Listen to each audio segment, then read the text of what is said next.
We are here today with a 30-plus year veteran of the sport of professional wrestling. He's worked in virtually every major promotion you can think of. You may know him as Pierre Carl Ouellet, Quebecer Pierre, Jean-Pierre LaFitte, several other ring names, or most recently as a Ring of Honor world champion. We would like to welcome PCO to Top Rope Nation. What's going on tonight, PCO?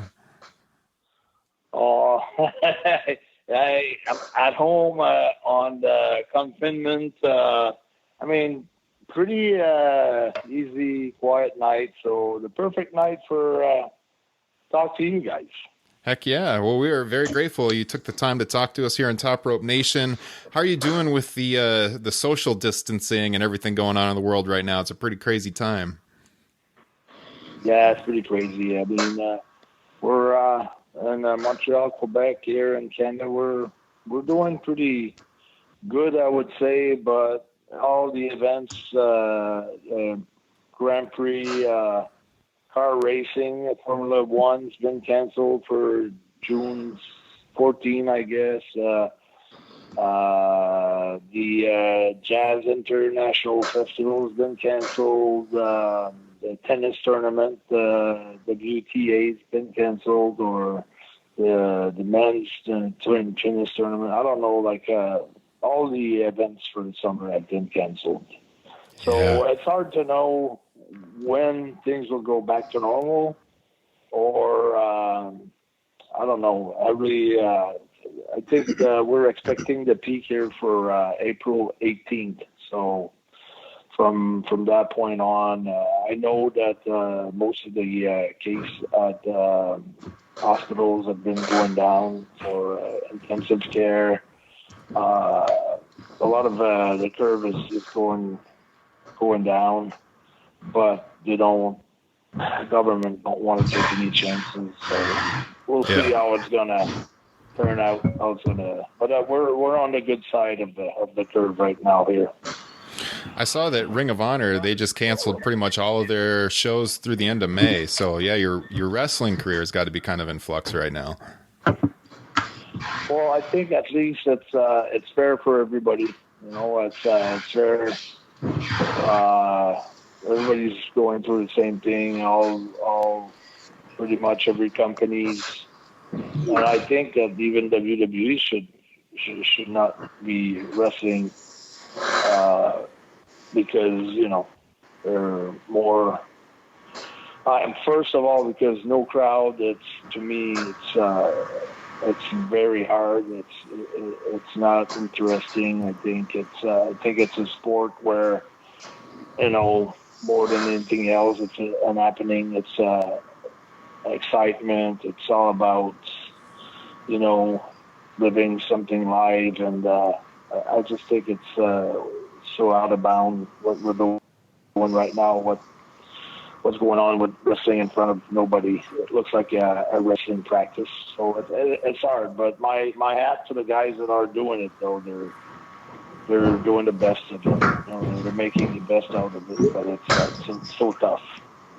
Yeah, we've been talking about that on the podcast a lot. It's just really bizarre watching wrestling, trying to cover wrestling with no crowd. It, like you said, it is really hard to get into. I think what we want to do here is we want to kind of talk about what's been going on recently in your career first and foremost, and then we'll kind of deep dive and go back into the early days of your career. So with that, I'm going to throw it to Kyle for our first question. Yeah, Carl, you said in the past that you had a plan for this comeback, and that plan did include winning a world title. But still, have you ever taken time, sit back and say, oh my gosh, 52 years of age, and I did it. I won a world title. Completing the plan, is that something you ever could have imagined? I've taken the time, but and I'm totally happy with the way that everything went. But I feel that there's still something missing a little bit, that I haven't accomplished. I was really hoping that in 2020 during my time with the title here in Canada, I became so hot because I was like invited on all the most important TV talk shows, the ones where, even international stars like Kiss and GSP and David Copperfield or, Enrique Iglesias or whatever, they all been on those shows, and then I was on so many shows that the whole province of Quebec was like, seriously, they really wanted PCO to perform at the Bell Center in Montreal and defend the title, and I was very disappointed that couldn't happen for different reasons. So, and also I really wanted to, as a champion, to get on more shows in the States and then in New York and in LA, and wanted to get on I wanted to get a lot of exposure for the Ring of Honor World Title, and to be able to perform in front of like really good, solid, sold-out crowds, and do good ratings and good gates and numbers and things like that. So that's like I have accomplished half of my goal, basically. I'm not fully accomplished yet. Before all this went down, Before this all went down, you were, needless to say, had to be pretty happy with how things were going, though, correct? Yeah, of course, yeah. Okay.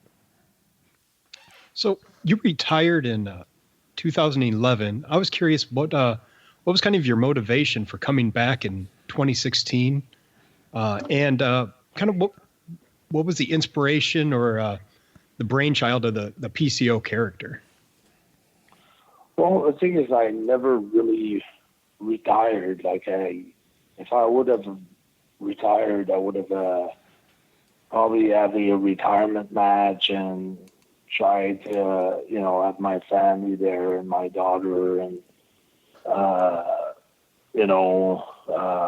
pretty much everybody that have been involved in my wrestling career throughout my life, a lot of journalists and a lot of promoters and things like that. So basically what happened was like 2003, I had like an awesome match here in Montreal for the WWF as a tryout where I totally killed it, and then got a phone call 2 weeks after saying like Stephanie and Creative didn't have anything for me. So 2005, I went to Puerto Rico for 6 months and almost a year, I'd say. 6 months for sure, and then worked on different.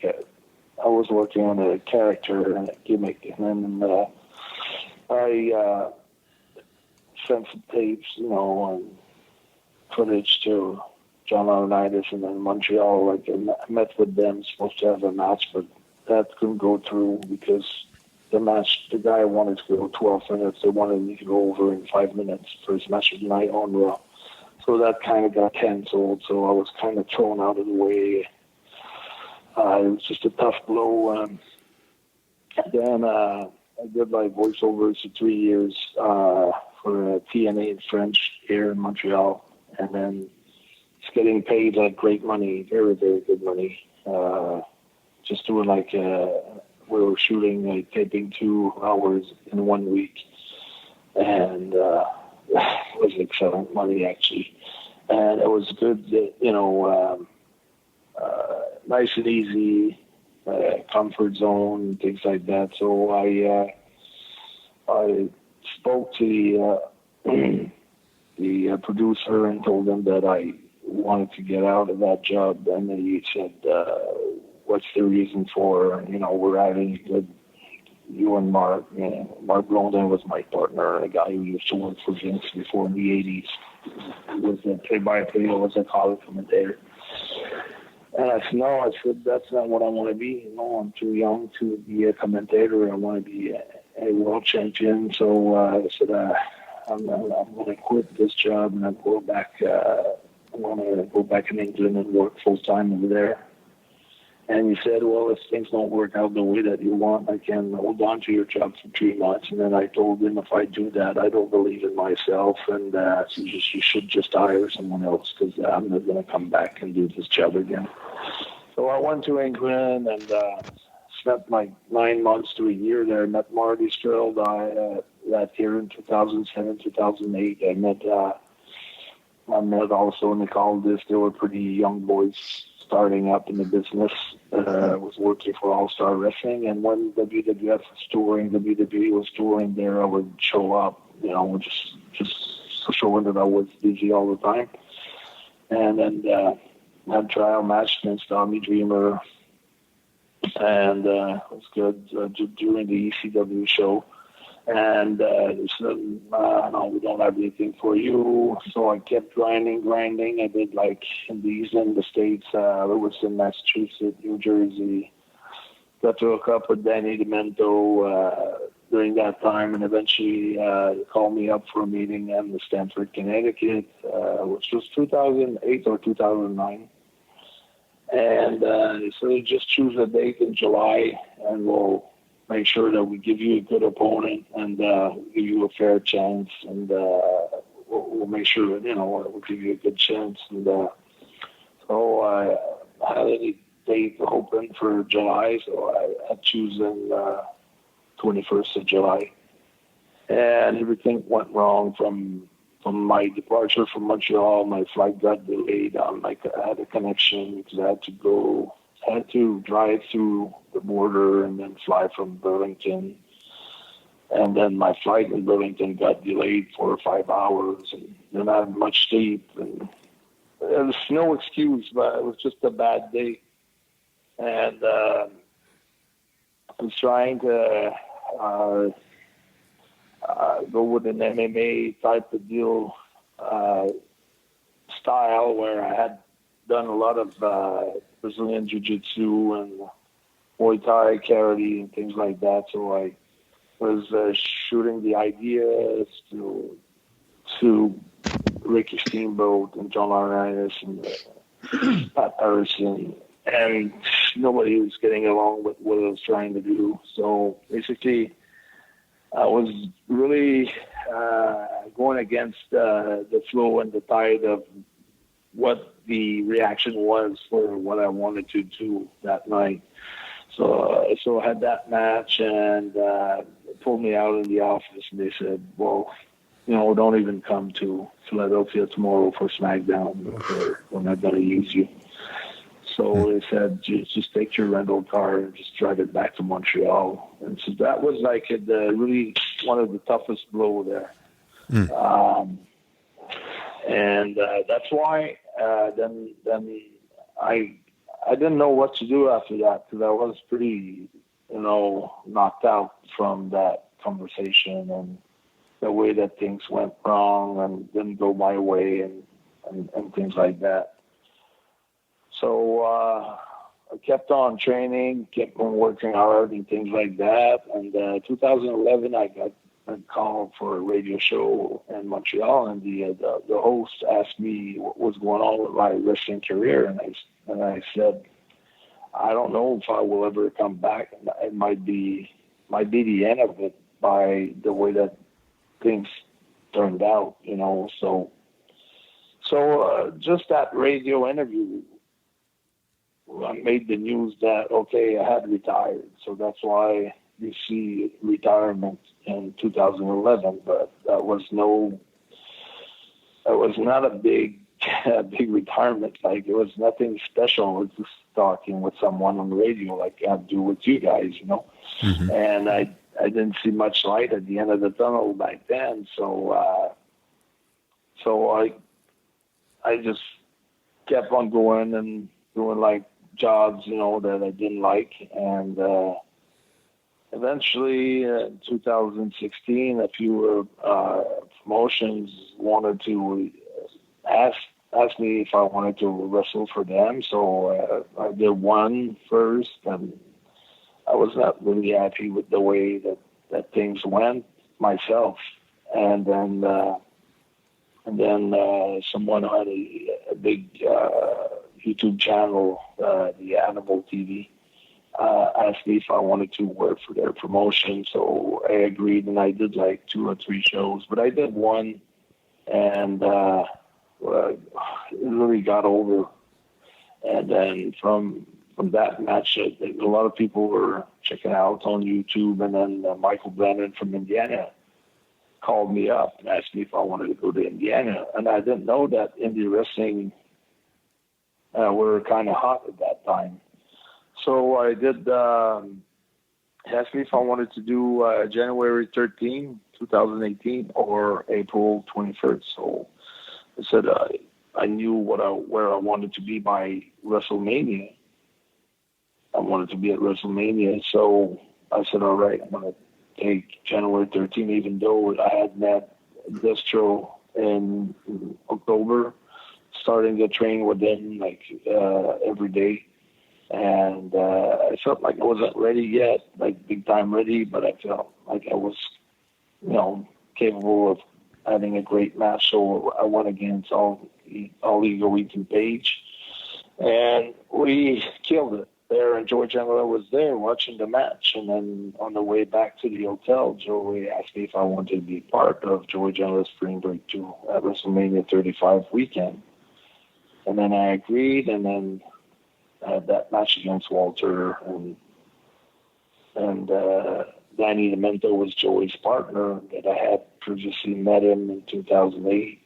So it's like everybody that I had met back in the days that I thought that those years were behind me, and nothing led to anything good. Things started to click, and then I did the match against Walter, and they said, well, we can't fly you to Louisiana, so I drove there 40 hours back into Montreal. Wow. And I was not doing it for the money. I was doing it because I knew that night that was going to turn my career around. I had that feeling. I had envisioned that night, and I knew that this was going to be a huge moment for myself, and I didn't need the money or anything like that. I was doing well, but I just went along with it, and I did it, and everything has changed after that. One of us was actually at that match. One of us here. Yeah, Kyle was there. Yeah, I was live at the match with Walter in New Orleans, Joey Janela Spring Break, like you mentioned. Was that going back to the, your plan, the whole concept of your plan? Was that when you maybe, I don't know, first, if that's a fair question, but is that when you realized this is really working, my plan? Well, that was always the same. Like, since I was 14 years old, I wanted to be a world champion with a major federation, a major organization. And that was always there. And that's the way I work in life. I always envision the end result of what I want. And I really don't know what's going to be the adventure. How am I going to get there? And every time that I failed, I kind of readjust, the way that I was doing things, and try to learn from my bad experiences and try to adjust and not blame the whole world for my failures, but look at myself in the mirror and what I've done wrong, what thing that I could do better. So it's also a lot of working on yourself as a person, because you cannot be a pro wrestler without having human relationships with people, or you have to always sell yourself, or sell an idea, or sell something, during your whole life. Everybody does. Like, all of you guys are doing the same thing.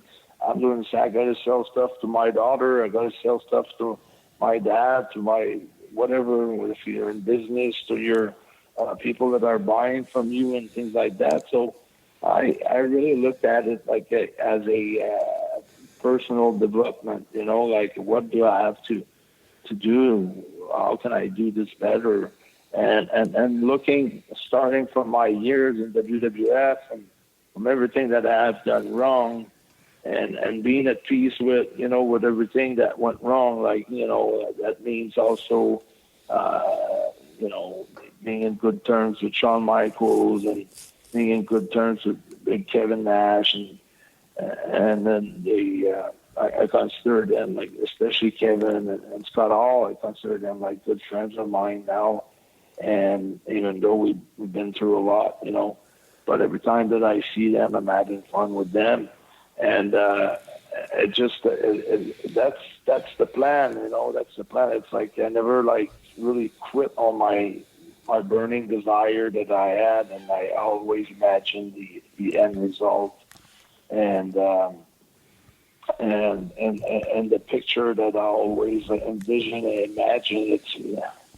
It's a big sold out place, and it's a crazy hysterical crowd, and it's really, really exciting, and there's a lot of excitement and a lot of electricity in the air, and that's why I feel that I have accomplished a lot. If I would have died like tomorrow, I would be unhappy because I've reached a goal, but I haven't reached what I expected to reach yet. That's why I keep on going. Because I really want to retire as an accomplished wrestler for what I had in mind when I started this. Well, your career really took off once again. Definitely a career renaissance after that 2018 match with Walter. I mentioned at the top of the broadcast the success you've been having at Ring of Honor. World champion from December to February. Recently, you've been a tag champion there. 2 questions. Could you tell us kind of what drew you to Ring of Honor initially? And then to follow up on that, were there any discussions at all in the last year with AEW whatsoever? Yeah, I mean, I had a little bit of discussions with AEW when I signed with Ring of Honor, but at that time they didn't have like the TV deal set up. They had like 3 shows lined up, mm-hmm. and they had done the All In, and I was in. When ROH, Marty had reached out to me like a few times by text, asking me if I had signed with anybody or if I was under contract. Because I was doing MLW at the time, and a lot of the guys were under contract with them, but I never signed. I didn't want to sign a deal with MLW. I didn't want to sign a deal with Impact Wrestling. I wanted to keep my options open. But when I met Marty in 2008, 2009, I got along good with him and Nick Aldis. So it was that connection there already that we knew each other, and I kind of trusted him. So I had a few texts from Marty. Then eventually I went to WXW in Germany in November 2019.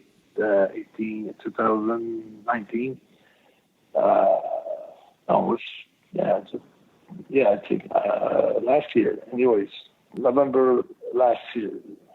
Not this year, but the year before. Yeah.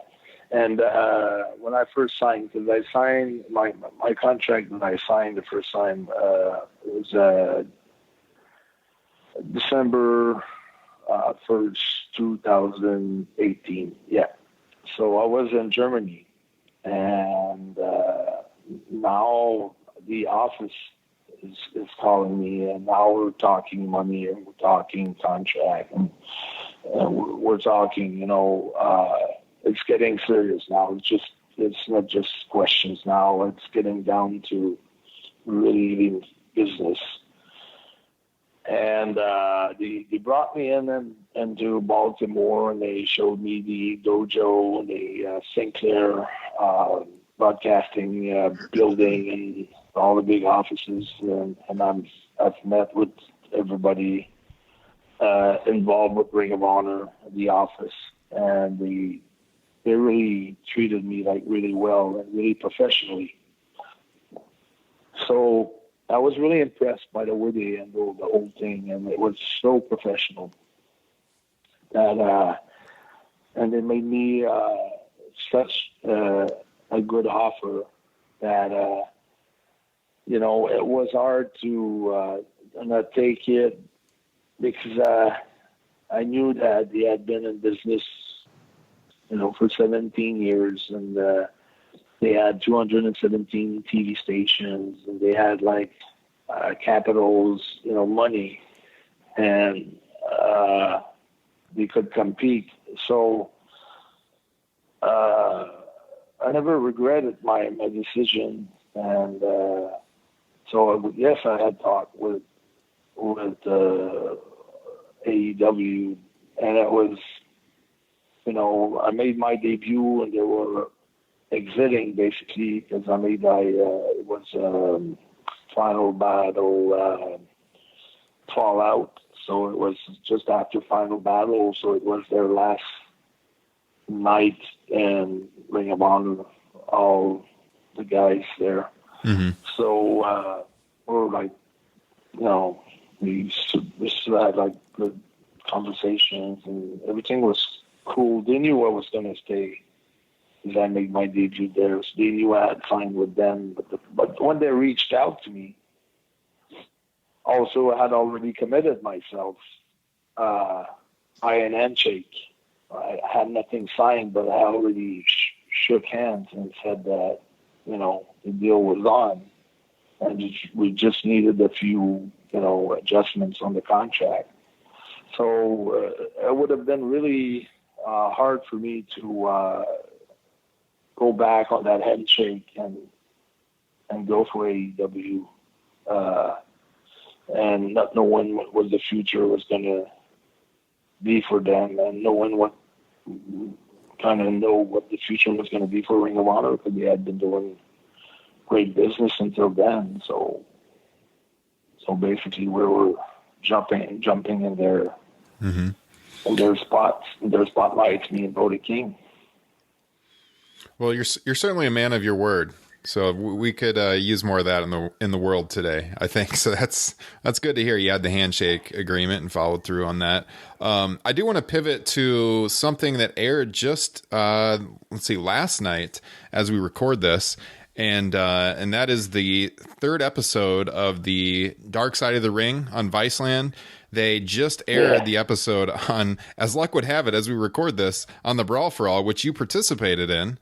So you didn't directly get interviewed for the documentary, at least what aired, but footage of your match with Dr. Death Steve Williams was in the documentary, and Jim Ross talked about you a little bit.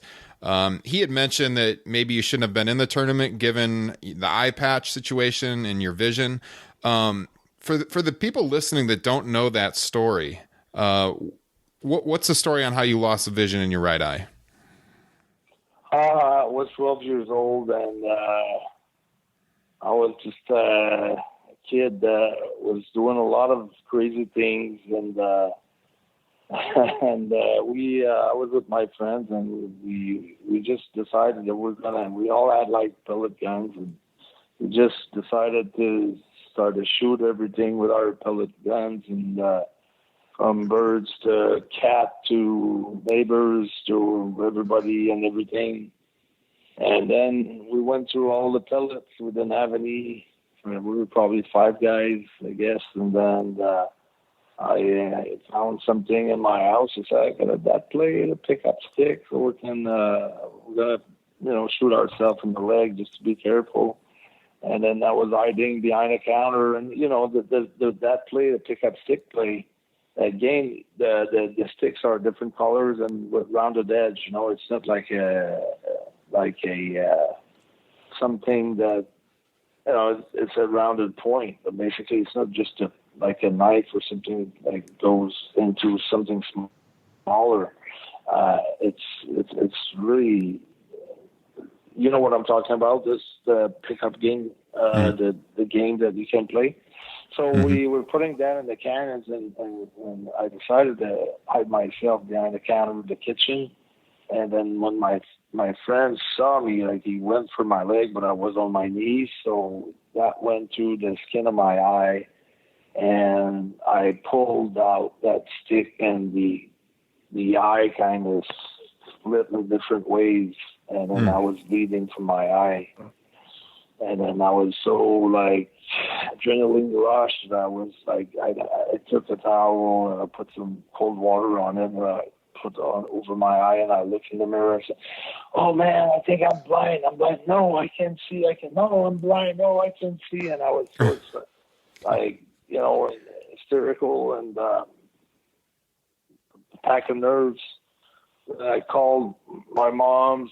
We were like a convenience store, so my parents were working, and I was by myself after school, and I was just doing some crazy things. And then my uncle brought me to the hospital. I fell unconscious on my way to the hospital. By the time I got out of the surgery room, like, I had spent 4 hours on the table, and they just saved the eye itself and not to remove my eye, but they said to my parents that I couldn't never see again from that eye. So, but my eye, they could have moved from right to left, up and down, but there was gonna be no visions anymore. So I was 12 years old, and that was one of the first tough things that I had to go through, tough tests in life that I had to go through. All my family members were all crying, and they felt like they were really down, and I was just trying to make them feel better and telling them that, "Oh, everything's going to be fine. It's going to be all right. Don't worry." Especially my grandmother, she was really sad about the whole thing, and she spent every day with me at the hospital. And my parents really supported me during the test, and that's how the eye thing happened. And I always wanted to, turn a negative into a positive, and I wanted to inspire people with that, and what I would call a light handicap, which is not so light, but it's not something that prevents you from doing anything. You can still do sports and things like that, but a lot of people sometimes they have a hard time to get up from things like that, and I just wanted to inspire people, and that's why when I had the chance to talk to Vince about doing something, I wanted to do something with an eye patch, and then we came up with the pirate. They came up with a pirate. I wanted to be a pirate, but I wanted to be a baby face or start as a heel and turn face, but I didn't want to be Jean-Pierre LaFitte, the grandson of Jean LaFitte from France who lived in Louisiana. I just wanted to be myself, but Vince being Vince, that's the way it went, but I was still happy about it, because I had good communication with Vince back then, had good meetings, and he was really good to me until the whole incident happened with Kevin Nash and Shawn Michaels. Everything was going I was doing fine. I was good with pretty much everyone in the office. Even Jim Ross really was a big fan of me. He would write me good, positive, birthday card, and always a good message, and just keep working hard. That was, I had a lot of skills and God-given skills and things like that. And so, it was kind of weird to hear Jim Ross saying my name, Carl Ouellet. You did it you did it perfectly when you said Pierre Carl Ouellet. You had the perfect intonation. But Jim Ross was trying to say my real name. It's kind of butchered it a little bit, but it was cool to see the effort, though. It was nice. Yeah, but I don't think I didn't have. I don't think that I didn't belong there. I think that they, since that I had tons of heat with the Kliq at the time, I think they really wanted to kind of punish me, putting me against Steve Williams in the first round. So, I wish I would have been interviewed for this Brawl for All thing, because I have like different. There's a lot of things that I've seen that they didn't talk about. But for one thing, I know that Hawk from the Road Warriors came up to me and asked me if I would take a dive for Dr. Dead being in the first match against him. And I told Hawk, I said, Mike, go back to Steve and just tell him to go, F himself, because he's in for the fight of his life, Never I'm going to take a dive for anyone. So I felt like maybe Steve Williams might have been a little bit afraid, of, this whole thing.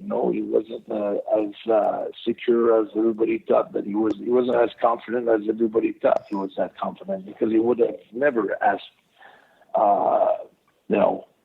Hawk of the Road Warriors came up to me and asked me to take a dive for Steve. Never he would have done that. So I felt like I had a chance to maybe, to get a win over him. On the documentary that aired on Viceland, Bruce Pritchard, they played a clip from his podcast saying that it was a random draw, that everyone got together in his office, picked names out of a hat. Yeah. And that's how the first round opponents. We all know it's not true. That was my question. Okay. No, we all know. I don't believe that for a second, because first, my match, I had only a 1 week notice to this thing. Bruce Pritchard called me, and I was kind of they weren't doing anything with me. At one point, they called me and say, "Okay, you're done now. We want you to buy. Vince wants you to get a trunk made with a fleur de lis, which is like the Quebec thing, and cape like David Boy Smith. You're starting next Monday." That was maybe a month or two before that they called me for Brawl for All. And then that Friday, I'm calling at the office. I just want to tell you that I didn't get my airfare tickets yet. So for next Monday, I know we changed our mind. We're going to send you to Memphis, which was like the OVW at the time, but it was Memphis Power Pro. So I got sent out there, and then somehow I got back home. I was at my house, and then out of nowhere, I got a phone call from Bruce. I picked it up, and he goes, "Just got a great idea for you, Carl." I say, "Yeah." I was so happy, because they haven't done anything with me for a while, but I was under a contract. So I said, "Yeah, what is it?" He goes, "It's like a tournament, and it's 16 guys. You get 5,000 per fight. It's takedowns, and if you 5 points if you hit him in the head, and things like it. It gives me the whole rundown of the rules and things like that. Which, by the way, nobody knew the rules exactly what they were. And he said, your fight is next Monday against Dr. Dead, Steve Williams. So never heard of any drawing.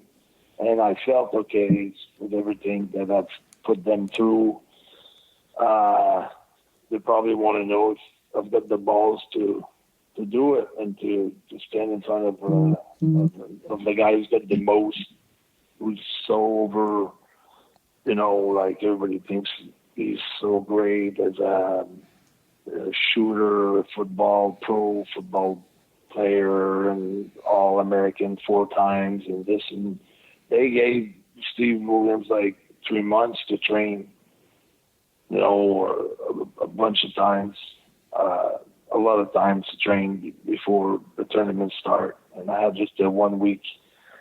So I'm going to a sort of an MMA place. And, I don't know a single leg down, a double leg takedown. I don't know nothing about takedowns. I haven't drilled no combination in boxing. I don't think anybody has done anyways. So I'm just going there with what I, with what I know as far as basically street fight or things like that. So, but I'm bringing a coach with me. So when you see that I brought a coach with me, my own personal coach, then they came up to me and asked, your fight's not going to be this Monday, it's going to be next Monday. So I had paid for his flight, I'd pay for his hotel, I had to carry him on the road with me for a few days, and then basically we didn't do that fight. I think they just gave me a match against Edge, and I didn't do the brawl for all that week. I did the next week, so it's just getting thrown out of your element, kind of. And so I did 3 rounds. I took him down a few times. I had points. I did really good. They stopped the fight. It was like 8 seconds left in the fight. And I felt like they could have let it run for 8 seconds because Steve was out of gas. The punch towards the end of the last round weren't like hurting or anything, and so I felt could have let it go, but I just felt like it was kind of, they wanted Steve to look good, so they never expected Bart to go to him like that. But actually, Steve was on top for the whole match, until the last round, the last half of the last round. And but it's true. Conditioning for boxing, or conditioning for MMA, conditioning for wrestling, and conditioning for a marathon, or conditioning for hockey, it's all different conditioning. So it didn't make the guys look good, and it, like Jim said, it didn't really get no one over. Maybe a little bit Bart. I thought on my point of view, I've seen articles that they wanted to put Bart Gunn against Mike Tyson. That was the plan, because they had magazines. I've seen WWF magazines with that story written in the magazines, and nobody had spoken about that on that documentary, which I was kind of surprised. But I think some of the coaching staff that had trained Bart in boxing to get him ready for Butterbean thought that he might have get a chance to win that fight. But the way it came across, it's like Vince was pissed and Vince wanted revenge because Bart had ruined Steve Williams, or Vince's plan for Steve Williams to go against Steve Austin. So I think it came across maybe a little bit wrong, but I mean, Bruce was really close to that project, Jim Ross as well, and Vince Russo too. So I don't know why they didn't mention the storyline with Mike Tyson was like thrown somewhere in the magazines. But so I really don't know. During the documentary on Viceland, both Cornette and JR agreed that it was the quote-unquote worst idea in the history of wrestling. Would you agree with that? Was that kind of the general census amongst the boys in the back? Well, yeah, it was fun for the boys. Like, it was probably more entertaining for the boys than it was for the crowd. I mean, it was every single Brawl for All fight were sold out at the monitor in the back. Like all the chairs were taken, everybody was watching. everybody wanted to know who was going to knock out who and who was going to be the toughest guy. But it's not MMA, it's not UFC, it's pro wrestling. So that's got nothing to do with pro wrestling, basically. If someone like Brock Lesnar wants to do that type of fight, or like CM Punk did, you just train for it and you just go into that sport, you know. So nobody would like, they were thinking, what this tournament's got to do with pro wrestling. Nobody understood what was the reason why this was happening. You know, it didn't make sense to nobody. And totally. But you know, I knew that Bart was confident because I was, you know, traveling a lot with him, and I knew that Bob Ollie was tough because I had wrestled Bob many times, and like Bob would come to me after his matches and say, I like working against you because, you know, I hit you and then you hit me and we both see stars, and then it's cool, and then Bob had a lot of critiques, you know, from different guys that worked with him because he was stiff, you know. So that made sense. And Bart was always bragging about that if he had to take on Iron Sheik at his best, he would like turn him down and put him flat back on his back. So, and everybody was saying, Bart, come on, man, you would be, because she's like a bronze medal or a gold medalist or whatever.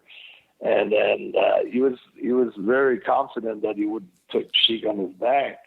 And so I was not surprised that Bart did good during that tournament, and he was a good underdog. You know, it surprised a lot of people, but I kind of knew that he was going to be a tough guy to beat. So it's funny, but it was like probably one of the worst ideas ever in pro wrestling history. A few minutes ago, you talked about your relationship with Vince McMahon, said he always did you well. But you did reference your run-ins with the Kliq, specifically Kevin Nash. A lot of people know this story about the Montreal house show in 1995 where you didn't want to put him over. There was some back and forth with the office. For those who may not know that story, why was it so important to you not to lose that night to Kevin Nash, who at the time was the world champion? Yeah, very easy. WrestleMania 10, me and Jacques were supposed to have our Vince and Pat had promised, especially Vince had promised me and Jacques that we would have our biggest win ever at WrestleMania 10, a clean 1-2-3 win against Men on a Mission. Because we were like, Jacques wasn't happy the way that we were like, the way we were performing, we were having great matches. We had like tons of heat with the crowd. The people really hated us, but we always, you know, we won by the Quebec rules, the titles, or we were cheating one way or another. But it was like really, it was never like a win with our finish, you know, on TV, on Raw or something like that with an established team. We lost against Marty Jannetty 1-2-3 Kid. We regained with our finish the Tower at Madison Square Garden. And then we had lost against Men on a Mission, and we regained maybe, I think with 1-2-3 Kid and Marty Jannetty was a week before we regained the title. And I think the other time it was in England, Birmingham, England, and Croydon, London, England. One day only we lost the title and we gained it back. But we never had like a powerful push for being World Tag Team Champions. It wasn't like straight. Even with this cheating, it's all right because you're a heel and people hate you. But it was not like, you know, we were like promised a clean, solid win in the middle.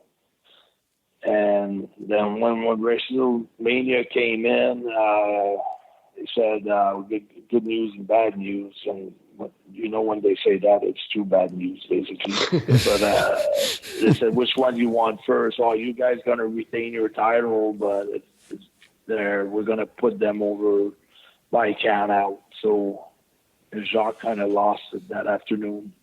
He was so mad, so pissed, and he's telling me, we're going to put them over. We're going to drop the straps, or we're going to do whatever they want. We should give our notice tonight and go to WCW when let the contract roll over and just go to WCW. I'm sick of that shit and been lied. I'm supposed to make. Jacques was telling me I'm supposed to make that much money. They're under with my money. They promised me, $500,000 and they only given me so far 300 or 350, and he said I'm going to do. He said anyway, and then I said, Jean, I'm not going to go to WCW. It took me almost 2 years just to being able to have a conversation with Vince McMahon, to get to know J.J. Dillon, to get to know Jim Ross, to get to know Pat Harris, get to know the boys, get to know everybody. I'm not going to restart all that over again with Bischoff, with Kevin Sullivan, with guys that I don't know. I grew up, with WrestleMania 1. I grew up in the North, and I'm a WWF guy, and I'm not going to go to WCW. I don't want to go there. So he was kind of took that hard, but kind of understood that I didn't want to go there. So he said, well, we're gonna do this WrestleMania. He said, we're gonna go for a suplex on Mabel. He's gonna shove me, shove you. We're gonna start to interact like something's gonna happen. He said, we're gonna plant that grain that me and you eventually are gonna fight against each other. And I want to do my retirement match in Montreal, and I want $50,000 for it. And I want Vince to square off with my money. And then I'm gonna retire, and I don't need this business anymore. And blah blah blah blah blah blah. So I was like, good, I'm going to prepare to the next stage of my career, which is I wanted to go for the IC title. That was my goal then. So we're doing all that. So we're doing the Montreal show. They don't expect more than 3,000 or 4,000 people for Jacques' retirement match. So we did a lot of things in Montreal, and we ended up with a sold-out crowd, 18,500 people. It's house shows. Vince decided that he's going to bring all the camera crew to take for Coliseum video. Well, not all the trucks, but 2 cameras. So it was supposed to be on Coliseum video, anyways, and at a special event, and.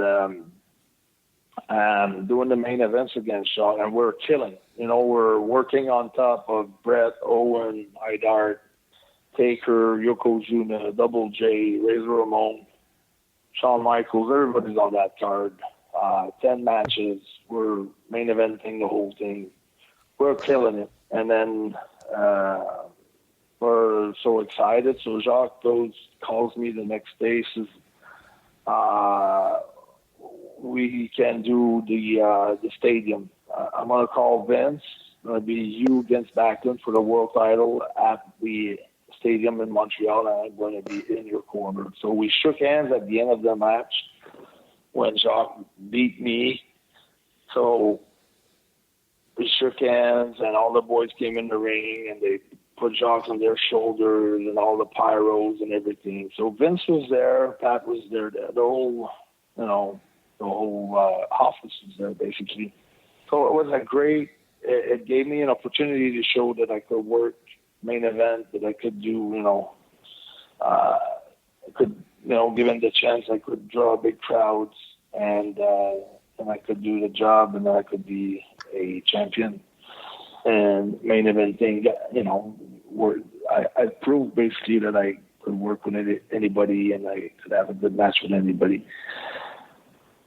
So we're starting the discussion for the stadium for me and Backlund, and at first Vince kind of don't say no, kind of agree with Jacques that we're going towards that way where I would maybe get this strap for a few days, and then eventually I would drop it back to someone else or back-to-back or whatever, but at least we would have an happy ending in Montreal, and I would become the world champion, and Jacques was going to be my manager. And when Macho Man left the WWF as a color commentator, and he went as a wrestler for Turner and WCW, Vince was so pissed, and he called Jacques, and he said, Jacques, we can't do that show anymore. And Jacques said, what do you mean we can't do that show? He said, we don't have what it takes. I just lost Macho Man, and he was losing other guys to WCW. And Jacques told Vince as well, Vince, if I don't go with you, I'm going to go with Alt and WCW at the stadium. And Vince goes, well, just do what you have to do, Jacques, but I'm not going to the stadium. And he says, who else are you going to go with? He said, you can't go with Carl Ouellet because I own Carl Ouellet. But I mean, for me, I was proud to hear that Vince said I own Carl Ouellet. For me, it meant that he cared about me, and he valued my talent, the big part of his company. So it was like another moment where it was hard, because it was another moment where Jacques asked me to quit WWF and to go and do the show with Hulk and WCW and let my contract roll out. So I had all my dealings were done for starting as a pirate, and it got delayed a little bit. Started in March 1995, and I was. What happened is, like, when I had my meeting with Vince after that retirement match, Vince told me, we're going to make you the pirate. We're going to make you so hot. We want to make some retention. We're going to wait 2 years before we bring you back to Montreal. We'll let the people want you, and eventually we'll give it to them. Like, it's going to take 2 years. And then out of the blue, 1994, because that was October, the retirement match, Vince called me home. Said, hey, Carl, this is Vince. How are you? He says, I got a little favor to ask you. Could you wrestle Shawn Michaels in Montreal for my, because IRS was supposed to go against him, but he got injured, and I really need you for that show because it's in Montreal and you're there. So I was supposed to, be out for 2 years off Montreal. But I said, well, that's going to be another great moment for me to show what I can do against, Shawn Michaels. So I said, all right, I'll do that. And then Jacques found out with the articles in the paper that I was wrestling Shawn, and then he keeps calling me, and he goes, I just beat you in Montreal, and now you're going to lose against Shawn again, and you're going to turn out into a jobber, and that's going to ruin the plans for the stadium, and this and that. And so I was like 26, 27. I got so confused. I didn't know what to do. Should I go to WCW? My heart was with WWF. I really got confused a lot. So George, it was George the Animal Seal was the agent, and he says, okay, you and Shawn, and then we want Shawn to go over. And at first I said, I'm really confused with my conversation with Jacques and everything. And I don't blame him. It's just myself, I don't blame him. But so I told Shawn that I'm going to lose. So Shawn got really pissed off. And then maybe 15, 20 minutes after, I sat down in my dressing room and I went back to him and said, no, I'm sorry for what I said. I don't know. I'm really sorry. We'll do something, with me with the feet on the rope, just something that makes me look good a little bit, but you beat me. Because Shawn was really pissed. He goes, 30 guys just put me over in the Royal Rumble. Now you're here and you don't want to put me over. What's the problem with you? Blah, blah, blah. So I got a little heat there. I'd say tons of heat with Shawn, basically. But what I didn't understand is just after that March, I start my character, Jean-Pierre LaFitte. I'm undefeated for 8 months. Me and Triple H both started at the same time, both undefeated together for 8-9 months. And then out of nowhere during a TV tapings, in an afternoon, Kevin Nash walks up to me and goes, Montreal, November 15th, it's me and you. It's a big blue jackknife, 1, 2, 3. And I didn't understand why he was coming at me with the arrogance and with calling the finish. Of course, you're the champ, but usually you get the finish in the afternoon, and the agent comes to you and brings the other guy, asks you what he wants, tell us what the agent wants, what Vince wants, basically, and so it was totally. So Tony Garea came up to me that afternoon. I was there early, and he goes, yeah, you big Kev, big blue jackknife, for 13, 14 minutes. And then I had been wound up by the boys during the whole time. And, having also two things in my mind. The Bob Backlund match that was taken out of basically a world title that was taken out. That maybe I was thinking maybe they would let me win Montreal, Quebec City, and drop it back in Toronto to Kevin, just to see what I could do or how things were going to turn out. And having also in my mind, okay, if, am I going to turn out to, whatever. And then I just got worked out with all the boys, traveling with all the boys, and the Kliq had so much heat, and I wanted to be the guy that was going to send out for all the boys against the Kliq, and then I told them I was not going to lose against Kevin, and it was super, you cannot imagine the tension in the dressing room. Kevin walked straight up in front of me, and I looked at him. I guess you don't want to lose tonight. So I'm not losing. I'm going to lose, but take my bag right now. I'm going home. You won't have any main events. So, and Vince was calling, and Garea came up to me. Briscoe was talking to me over the phone, everybody, and I never changed my mind. And it was sold out at the curtain. So that's why. And then the next day, everybody was calling me. You should apologize. Blah blah blah blah blah blah blah blah. So the next day, I kind of regretted what I've done the night before. So I was full of good intention. Sorry, Kevin. Made a mistake yesterday, last night,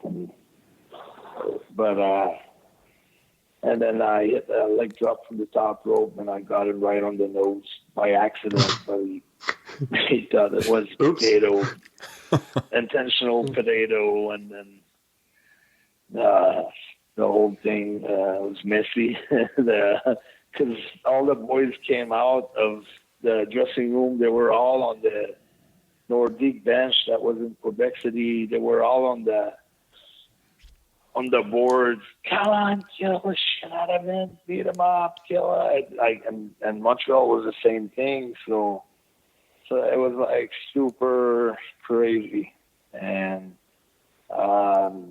we went to Europe for 2 weeks. Was going over Aldo Montoya every night, and they were looking at me in the bus. They hated me for going over every night with their buddy. Just incredible, Aldo. And yeah. And as soon as we hit the States, I think it was Cleveland, Ohio, or something like that. Big meeting. Was maybe 1,500 people for our show. No reason for Vince to be there. Vince shows up. 9 of the top guys got a meeting with Vince, and for reading that in Sean's book, they were getting rid of people, and they wanted to get rid of me. And Vince, no, I will handle Carl. We're not getting rid of him. I'll keep him. I will handle him. But after that meeting, I was getting jobbed out every night. But I should have, I should have been along with that program, because when Triple H is that curtain call, he got jobbed out for a year in a row and got beat by Ultimate Warrior in 12 seconds at WrestleMania. But he went through it and passed on to that test, and then they kind of rebuilt around him anyways after that. But I really, at that age and with my entourage or the people that I was asking questions, I thought that I was done with them, that I was finished. So I got a surgery for an hernia, and it was just a way to get out of my contract, and I let it roll out, and I went to WCW, and then it was never the same after me and Jock. It was just a tough relationship, because I never wanted to go to WCW, and he kept asking me all the time, and by the time we went there, things didn't work out good, and back in the WWF either 98, 99, and I just think that Brawl for All was just a revenge for the whole thing, what happened with Kevin. I think they probably had fun thinking about Steve Williams beat the shit out of Carl. So that's the way I look at it. But I'm not so sure.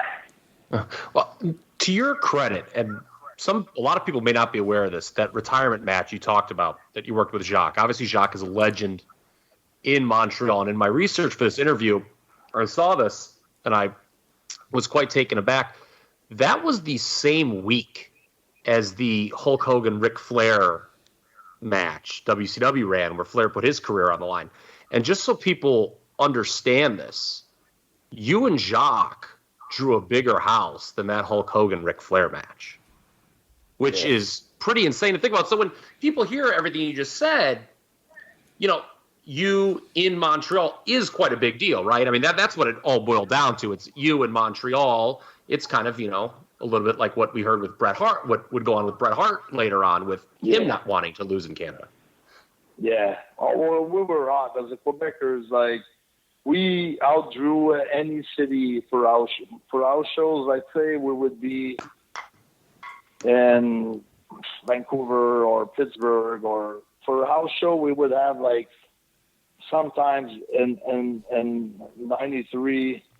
I mean, when I first started in 93, we did good house shows. I think the Garden was good, Philadelphia was good, Chicago, but eventually it went down a little bit. In Montreal, we always had 8,000. The first time we wrestled the Steiner, it was probably 12, 13,000. Sometimes 10,000. The Smoking Guns, the Head Shrinkers was 15,000.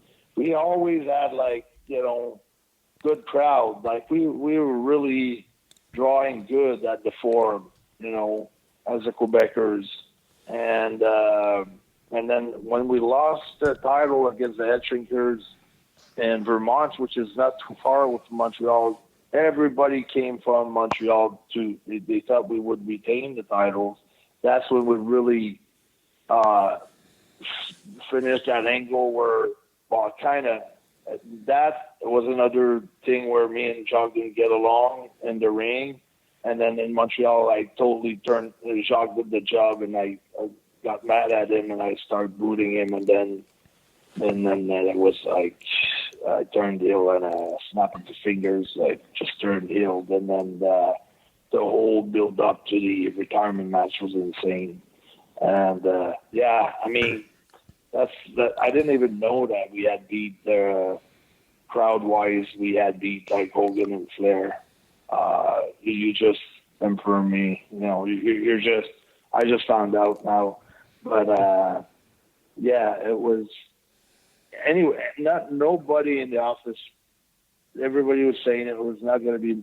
I remember having that talk. Me and John talking to Patterson, and he said we won't draw more than 4,000-5,000 tops. And we told him we're going to sell out. And And then we gotta say though that at that time Vince was still in good terms with Vince. We did a show on one of the top radio show in Montreal with some hockey players from the Montreal Canadiens and good hosts and things like that. And me and Jacques got into an argument. We're working the guys, and then they have Vince getting on the line talking with them about the fight and everything. And then Vince said something and Jacques, and so we kind of all got together on a plan, and we worked those guys, and me and Jacques started pushing each other in the radio room, and everybody thought it was a shoot. Like, we really worked it as a shoot, and everybody bid on it. Like, they all bite. So it was one of the wrestling matches. Like, we didn't have internet back then. Every newspaper from hockey, baseball, the top columnists were there, plugged in with their laptop, and we're making front pages, back pages from every major newspaper, TV news, radio news. We're more popular than the Montreal Canadiens or the Montreal Expos at that time. I mean, it was a solid. I did a public workout just with weights in a gym, and it was like 400 or 500 people outside lined up to get into the gym. The gym was sold out. I mean, we couldn't move. Everybody was outside on the windows. It really looked good. I mean, it was big. So that's why Jacques really thought that we could sell out the stadium for a world title. And that's why, like, this year, when I won the title with Ring of Honor, things got so hyped up here in Montreal that everybody thought that we could put 20,000 people for a world title defense with Ring of Honor, which I think would have been super good for Ring of Honor to have that kind of publicity, because I think that would have kind of translate into what All In did in Chicago, you know, for Cody and the Bucks, and Ring of Honor was part of it, but I think, you know, it was promoted as Cody and the Bucks promoting it. But I think that would have done the same thing for Ring of Honor. But we didn't have any. We couldn't have predicted that me becoming the world champion was gonna make such a wave here, because I was part of every major show and made every big newspaper columnist and everything was talking about that world championship, and the story was so big. But anyways, with the pandemic, you know, we were gonna still be like, it would have worked. So basically, the way things turned out, it's almost good, you know. But yeah, that's the whole thing with Kevin Nash. But like, now I'm in good terms with Kevin. I don't blame him for anything, and basically I blame myself. You know, I wasn't better than them, but they were really cocky. And they will be the first to admit that they were cocky and they were arrogant.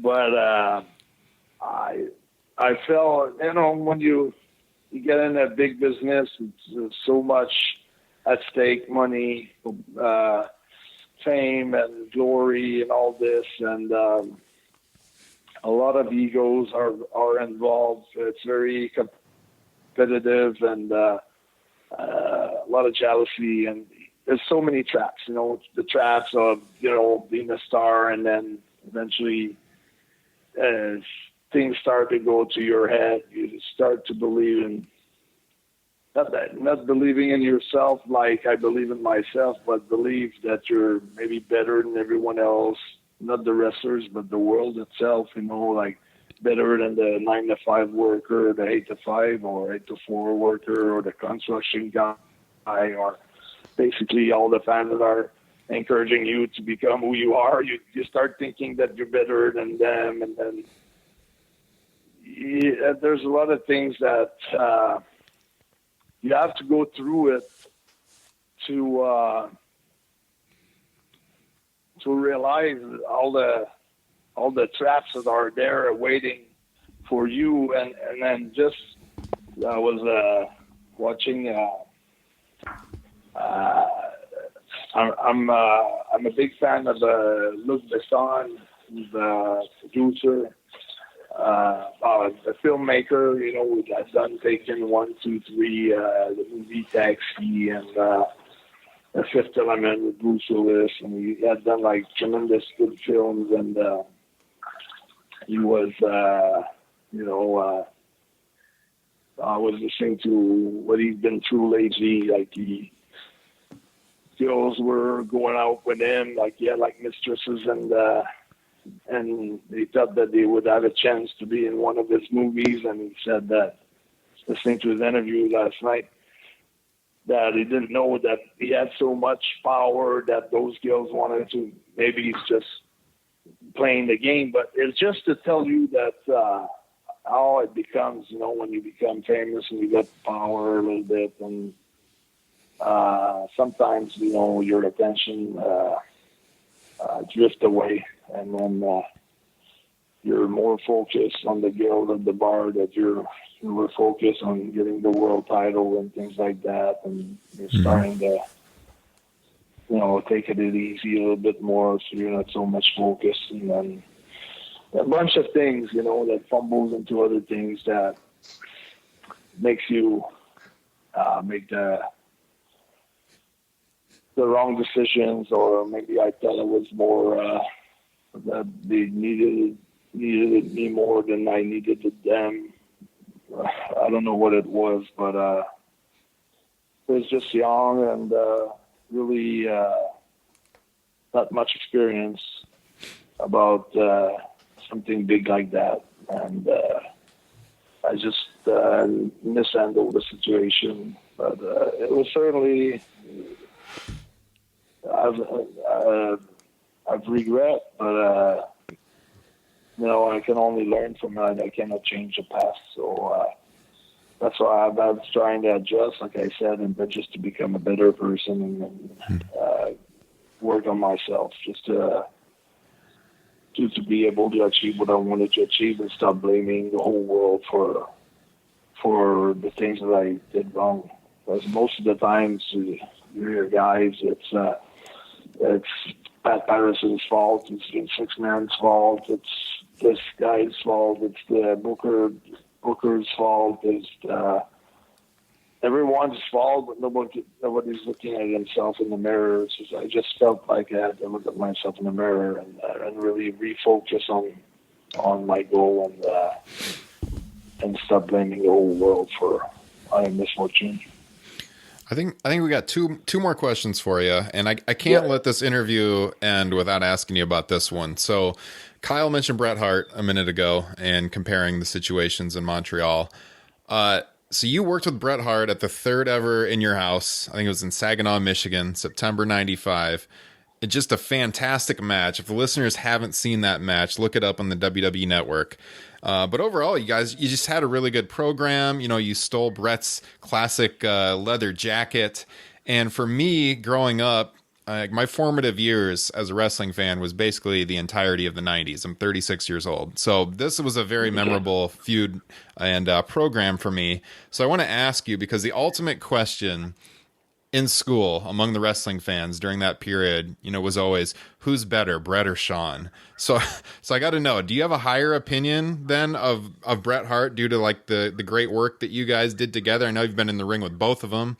How would you compare Bret and Shawn as workers? Who do you have the higher opinion of? I think that it kind of, because I have tremendous respect for Bret. I really love his work.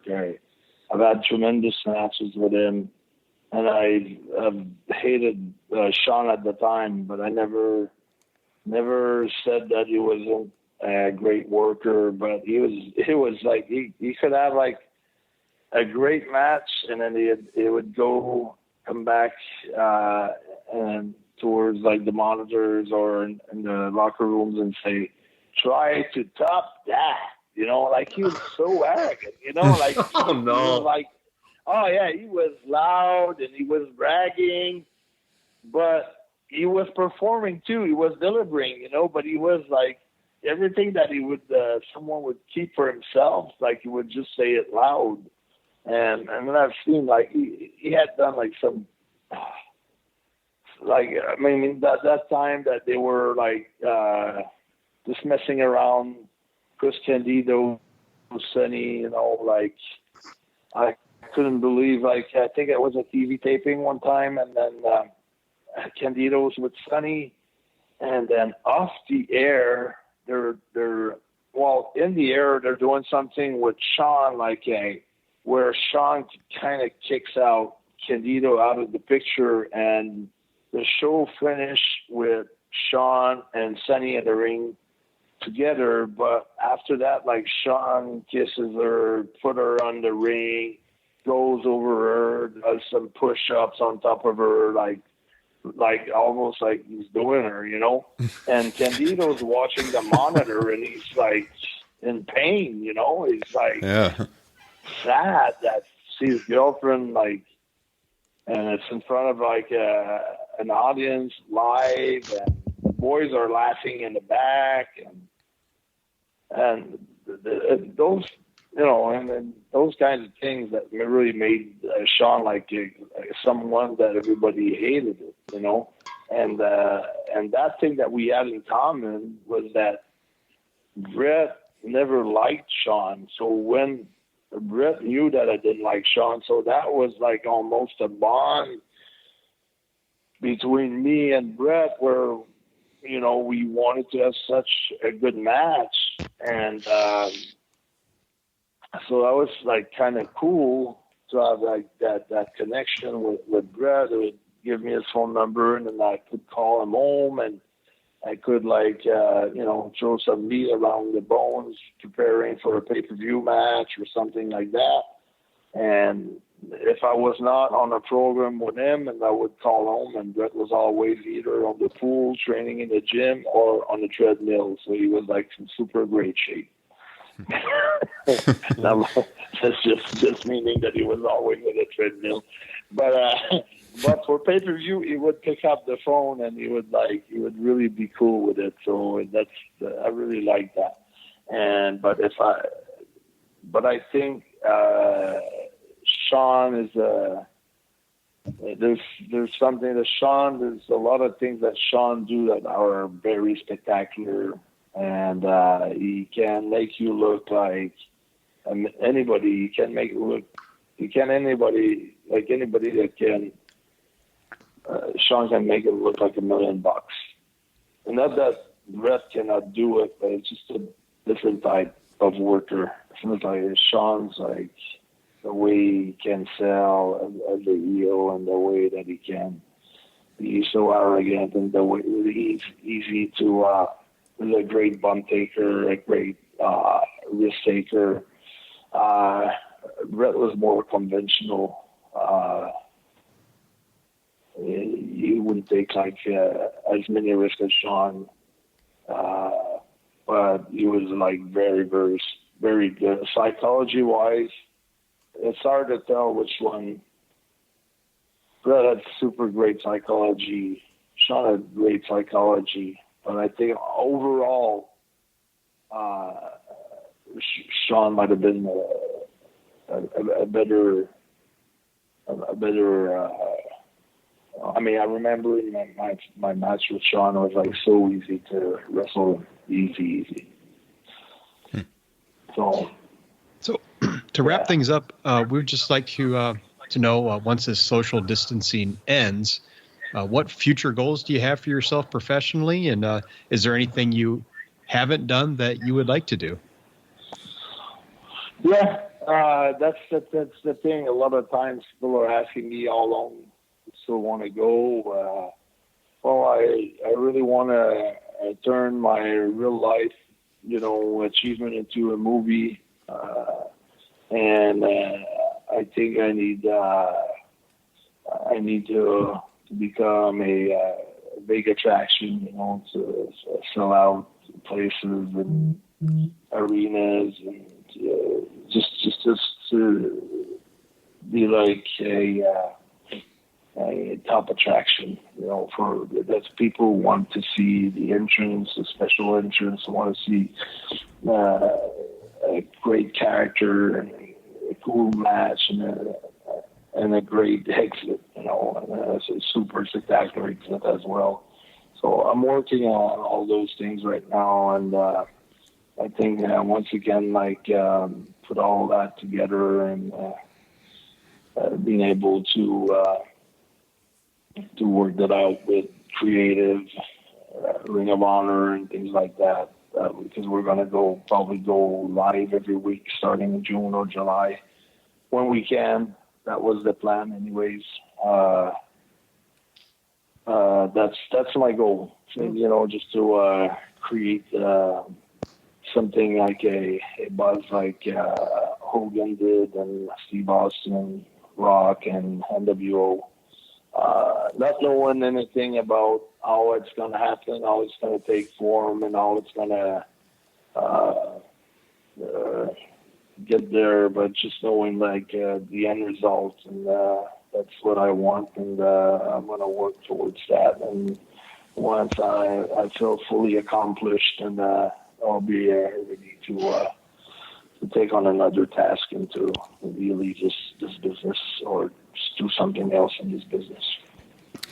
Well, we want to thank you so much for joining the program tonight. This was a really good interview for us. It's fascinating to hear you talk about your experiences in the business, being around for 30 years, and you're not done yet. You still got time left. You're still doing big things, and we'll certainly be tuning into Ring of Honor this summer when you guys are back at it to see what you got for us next. All the listeners, you can find PCO on Twitter at PCO is not human. And all the latest, I'm sure you'll be tweeting about what's coming up in June, and hopefully we will be seeing you in action real soon. Of course. Thank you very much, all of you guys. It's been a little fun interview. I really enjoy the interaction, and all your questions were great questions. It's always things that it's fun to talk about. There's so many things happening backstage, behind the scenes, and I think it makes the sport so much more entertaining when absolutely all what's going on in the back as well, or you have a little taste of it at least. So it's very cool. Thank you very much. Appreciate it. We would love to have you back on at some point in the future. Maybe we can have you back on when you get that second world title run. Yeah, anytime. We'll see. Anytime that things are shifting in a good way, I'll be glad to be back on for sure, and we'll talk about the new things. Thank you so much.